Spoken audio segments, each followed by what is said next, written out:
Hey, what's going on, everybody? This is Jay here. Welcome to Faith Evolved, where I talk about all things spiritual, metaphysical, philosophical, and mental health.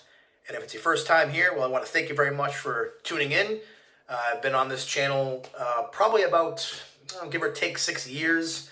When I first started this back in, I think it was March or February of 2019, after I just discovered the Rancher book the previous year. I think it was August 17, 2018 was the big day that I discovered the Rancher book and just took a chance to start listening to it, and it just completely changed my life, changed my perspective, and increased my faith in ways I never could have imagined, any time prior to that. I mean, I was like, 35 years old at that point in time, 34 years old, and completely disillusioned with religion, completely disillusioned with just, everything I was taught in the church growing up. I'm looking for something else, always looking for, Googling things and trying to find spiritual resources, and even dabbling in what people would now call in the church heretical teachings, like for example, Tail Swan, one of the first people I finally opened up to that was in the spiritual or New Age community, whatever you want to call it. And that's where my journey kind of started. And the whole point of this video here is to kind of give my post-Christian life update. It's been 6 years, or almost 6 years, since I finally decided that Christianity was no longer for me as a religion. And it almost kind of hurts when I say that, I feel like I can just picture some of my family members or friends kind of frowning and cringing when they hear me say that, because I don't mean that in a negative way. I mean, how can that not sound negative to somebody that's still in that paradigm? I don't know. But if you can hear me out, I can kind of just describe, what it's like being a non-Christian now after 6 years. Someone who's what someone would call deconstructed. Someone who's walked away, who's apostate, if you will, And the first thing is, do I feel any sense of fear or shame having done that? No. As a matter of fact, which might blow your mind, I feel freed from the bondage of, traditional religion. And I know a lot of Christians will be like, oh, they almost try to latch on to that part of it and say, well, Jesus is not a religion, Jesus is all about a relationship, not about religion. Like, I totally get that, and I agree with you on that. I just went a different route with that. I just decided I'm not going to stick with religion because it's too restricting. It restricts my faith. And it's not because religion hasn't served its purpose. It certainly has. I wouldn't be where I am today if it wasn't for Christianity. And I wouldn't be here today if it wasn't for a lot of the folks in the church who were there for me. Some of them who were there for me through my dark night of the soul. Some of them who probably had to forgive me to even stay in my life. And some of them that unfortunately ended up walking away from me. And, I get it. There was some family ties involved with, or lack thereof, I should say, after my divorce, that kind of led to some folks in my life, not wanting to really associate with me anymore. And there was really a couple of friends that I had growing up. Well, I shouldn't say growing up, but that I had known in the church for well over 10 years. One of them said to me when I was talking, the last time I spoke to him on the phone, which was probably about 4 years ago now, says, I can't consider you a brother anymore. I can consider you a friend, but not a brother. And that kind of stung, because I know what we've both been through in the church. We've both been through some trauma, and almost borderline abuse, at least psychological. Nothing, physical or sexual, nothing like that you hear about in the church. Nothing like that, but definitely psychological and emotional abuse I had to deal with, and not necessarily from church leaders, but folks in the church as well. And as I look back today, I'm like, they were just stuck in their own strange paradigm. And there's, no matter where you go, the biggest reason people leave the church is because of people. People who are bad examples of following Christ or following God, being a Christian. They're just bad examples of it, and that's why they leave the church. It's not because God was necessarily unfaithful or didn't answer prayers. It's mostly somebody else that claimed to be a Christian, backstabbed them or disappointed them in some way. So they end up leaving the church. For me, I don't blame a single person for my leaving the church. I don't blame anybody, really, but what I do blame, in a sense, like, I guess what led to my leaving the church was more my disappointment and disillusionment with what I expected out of the experience. And even today, having left the church, there's been definitely some growth. There's definitely been some changes in me for the good. Some that I wish would, hurry up, and some things I wish I would be healed from. But, there was this things that, as I look back, I realized that it was all me. I can't put the blame on anybody else, or not even necessarily the blame, but the reason. It came down to what I expected, and I've spoken about this, ad nauseum on my channel before. But I was disillusioned by the fact that I would see other people going to church and experiencing God's presence and praising God. I'd see worship services, people raising their hands, praising God, and what looked like to me. It looked like to me everybody was feeling God's presence, and some people were speaking in tongues, and everybody was getting something out of it. Whereas every single week I would go, I would have this expectation that maybe this would be the Sunday or the Wednesday, if it was a Bible study, that I would finally, meet that one person who will pray that one prayer that would just pray this demon oppression out of me, this depression that I had. I used to struggle with lust, which I wouldn't call it struggling with lust. I would say I have a normal male hormones. But back then there was this taboo around, pornography and lust and all this kind of stuff. How it's a sin. And I would deal with anxiety, and I would deal with gluttony because I'm overweight. I've always struggled with my weight my whole life. So all these things that I wished that I could just pray it away or be healed, or I would have some kind of vision or something, a miraculous would happen. It never, ever did. In 35 years, or at least the time that I was seriously attending church, which, I would say was a solid 15, 20 years of my life, that I was serious about God and trying to figure the whole Christian thing out. And it didn't stick. It didn't stick. Either I didn't get it, and sometimes I look back and I say, did I just not have the spiritual capacity? I mean, I know we're all spirits, and we're all equal in that sense, but did I have the capacity as a human being with the intellect that I have, and the emotional intellect that I had? Could I get to the point where it would just get through to me, that I would just finally get it, and have a breakthrough? I'm going to drop a lot of Christianese buzzwords because that's what I grew up with, So I'd pray for deliverance, I pray for a breakthrough, some kind of miracle, and that never materialized. So after years of just feeling like this whole thing isn't working for me, I started secretly looking out for other answers, and that's when I started probably about 10, 12 years ago, maybe longer than that, just searching for different spiritual gurus, really. And Teal Swan was one of the first ones, and I remember seeing Eckhart Tolle, and I remember quite a few different ones, even some folks that had near-death experiences, like Eben Alexander, and I eventually met Christian Sundberg, and this was probably around the time that I started, reading the Arantia book. And it wasn't until I read the Arantia book that I finally felt my faith explode, just igniting with just the possibilities, the imagination. Whether or not the Arantia book is more or less symbolic or it's real, I tend right now at my June 2nd, 2025, I tend to think of it as the truth within the illusion, if that makes any sense. For us, on this side of paradise, this side of, heaven, there's this reality that we're in right now in this 3D plane. There's some things that are facts for us that are not facts in eternity. Let's put it that way. So whether or not, how much of that extends to what's taught in the Arantia book, it doesn't matter. What matters is what it did for my soul. And I think in the end, that's really what matters. What you look to, because as simplistic as it sounds, do you feel good? Do you feel at peace?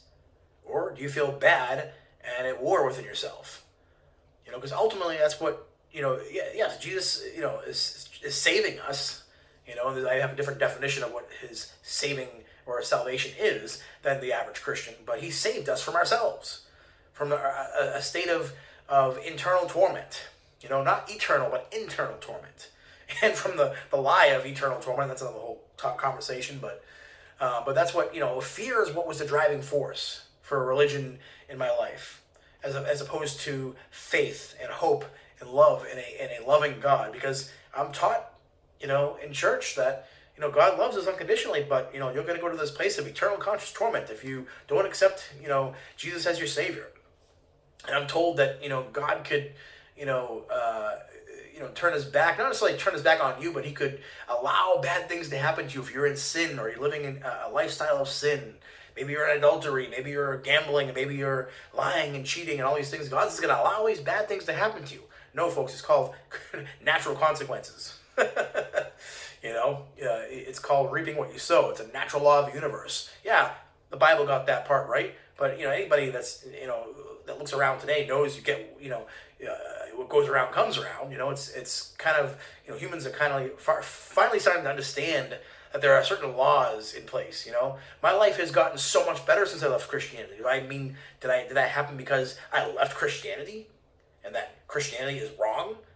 Well, no. It's those are just byproducts of me deciding to go on my own path spiritually and not being held down. But there are some people that are that right now in that place in their life, wherever they're at, finding a church that can help them out would be the best thing that ever happened to them. It could save their lives. So it's not a matter of it's not a matter of that Christianity is whether it's theologically or doctrinally wrong.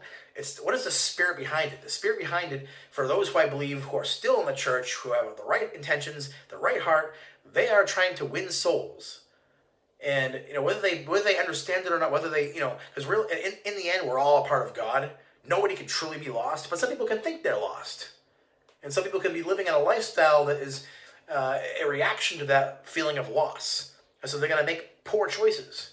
And you might come into their life as a Christian or a missionary or what, a priest or whoever you are, a pastor, and you teach them about the gospel. You give them a Bible. They read the Bible. They get involved in church. They start attending every Sunday and getting involved in ministry and all that stuff.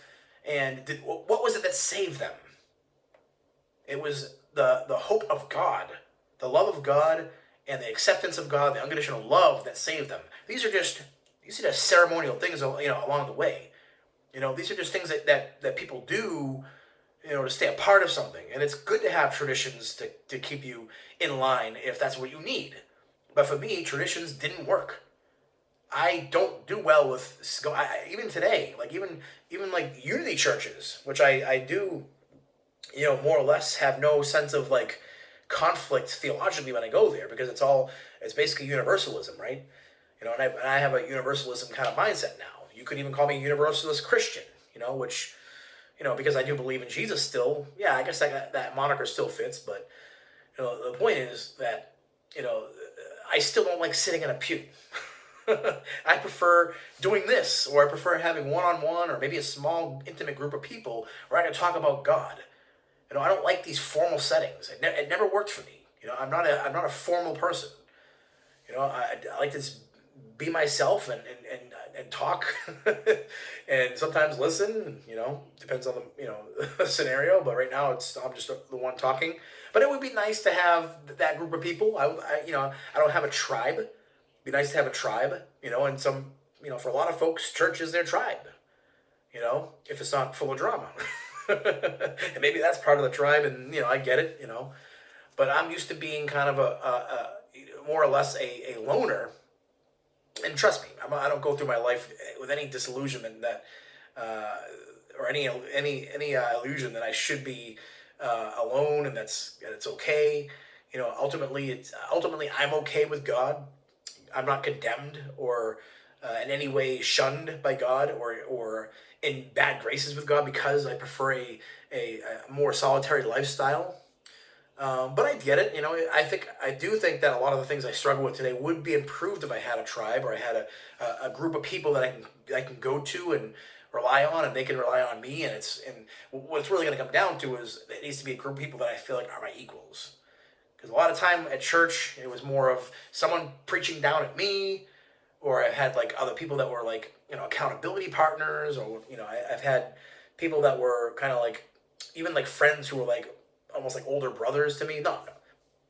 been there, done that. It's not for me anymore. It served its purpose. It's scaffolding for getting to me where I am now. Part of it was, and I think the biggest reason why I suffered so much was I was going to church expecting something outside of me to make me whole. I mean, even think about it. When you go to church, what do? You reach out to God. You pray to God. Like He's not even a part of you.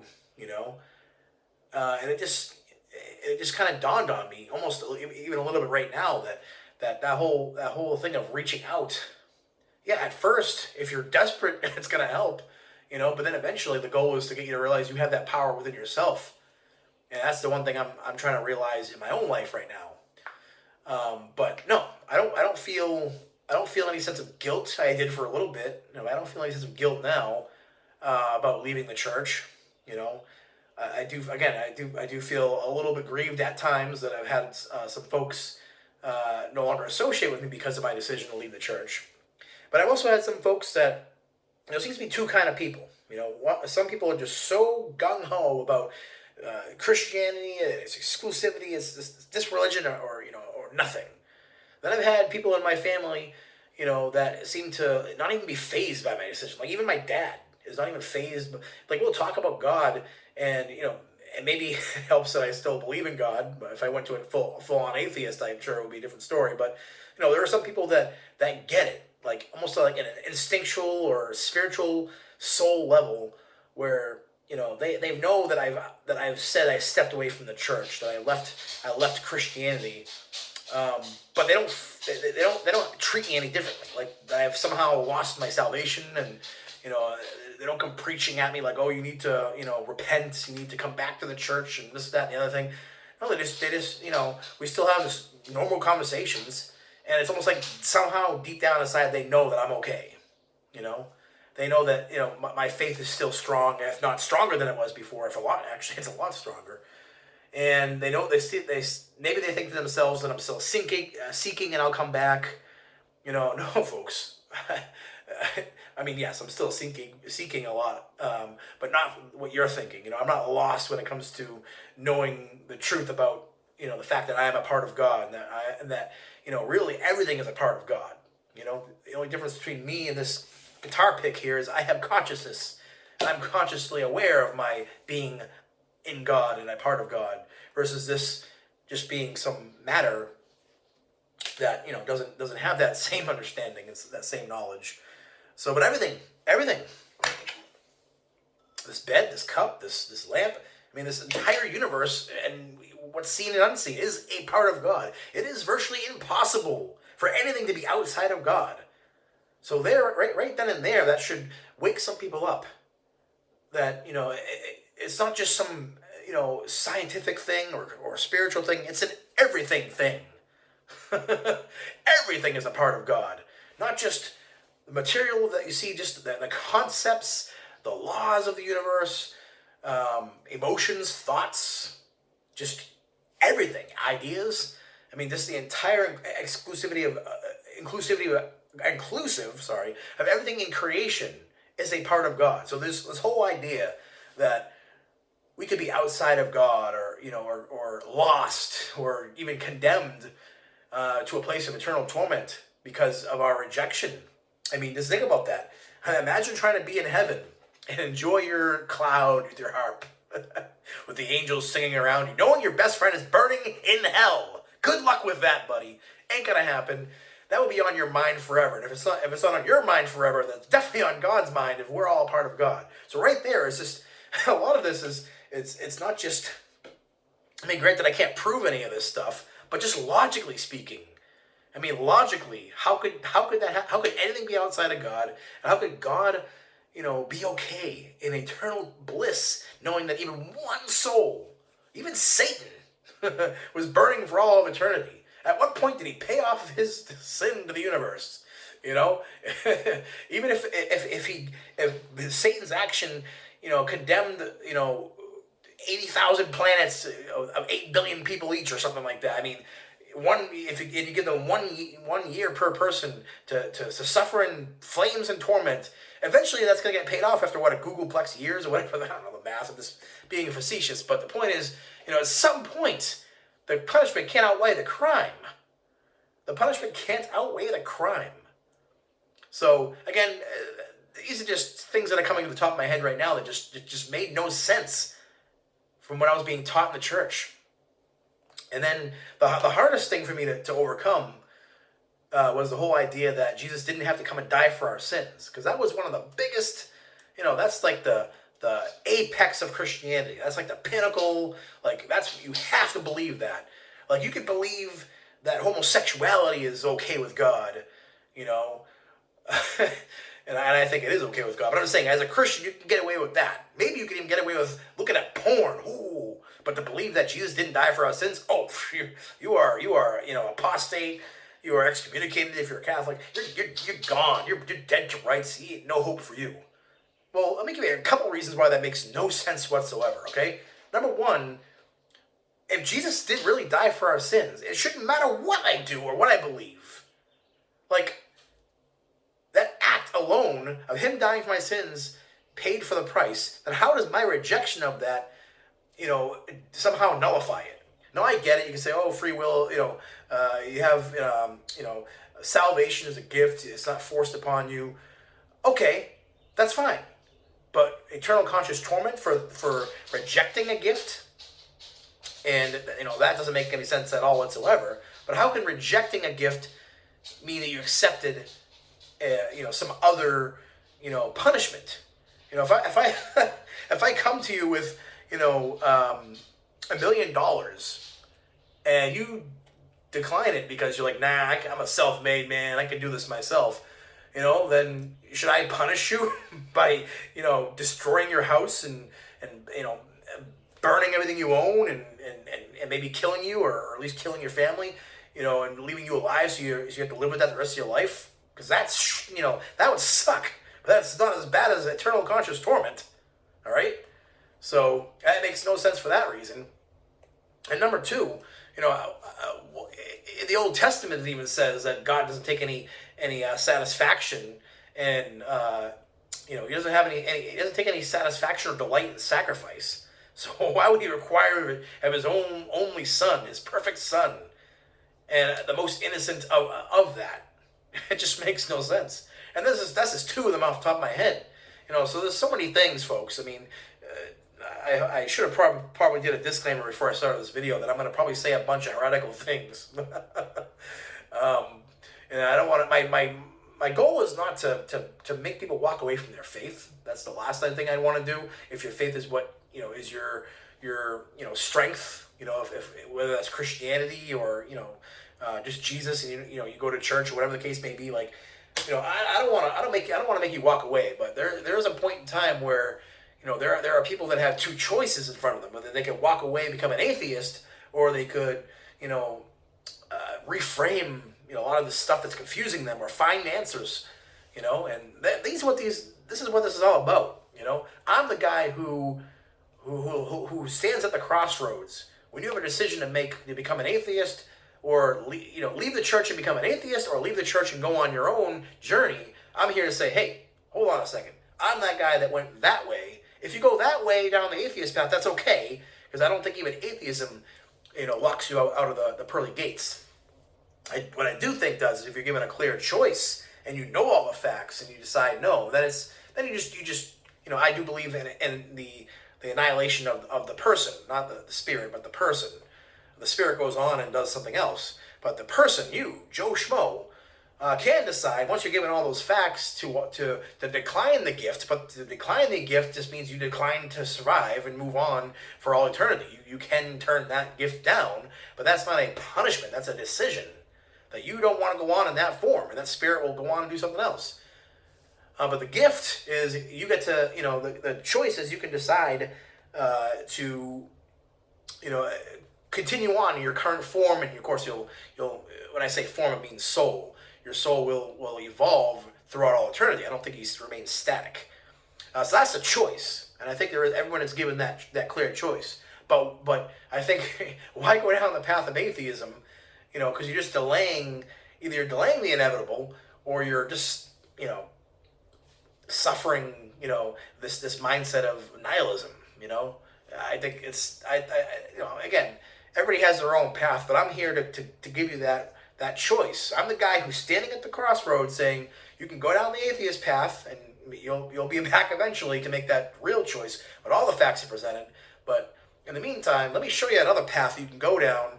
And even if you still end up taking the atheist path, at least you've gotten another perspective and had more, you had more data to work with before you finally threw in the towel. I just don't want to see people suffer. That's what it comes down to. I do believe there are atheists out there who are not suffering,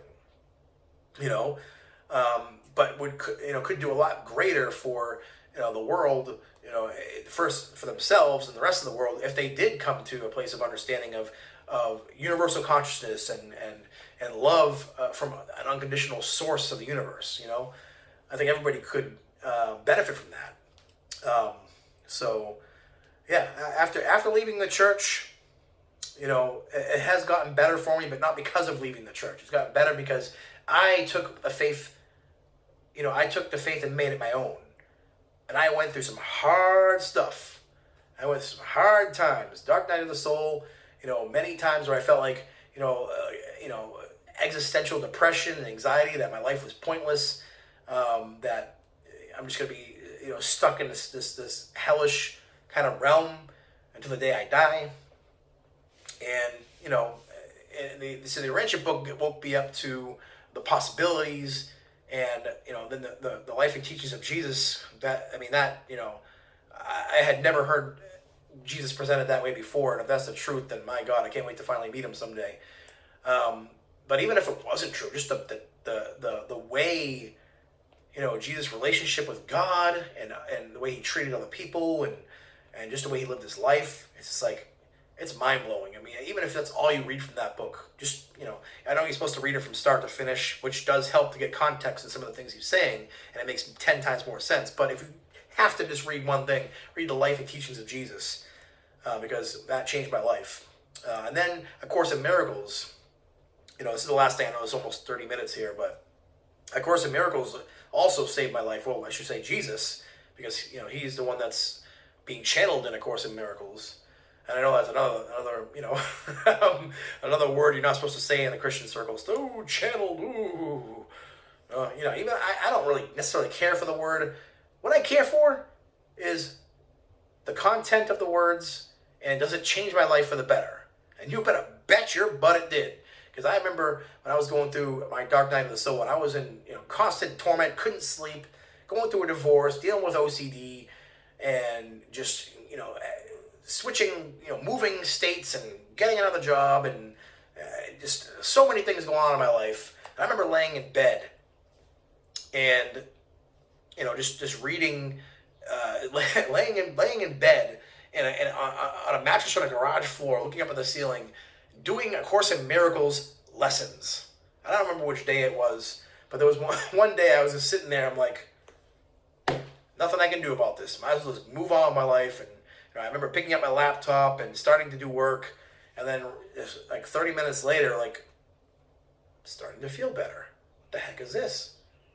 And just realizing that just the decision to just move on and not keep focusing on the negative all the time was so huge. And it sounds so simple, because I get it. It's so easy for your mind to ruminate on negative things. But as soon as you just accept, the current reality that you have and say, oh, well, might as well just move on with my life. Nothing I can do about it. And it's not even so much, there's nothing you can do about it, but it's just there's no point in fighting it. There's no point in fighting what you can't control. There's no point in fighting reality, as some people would say.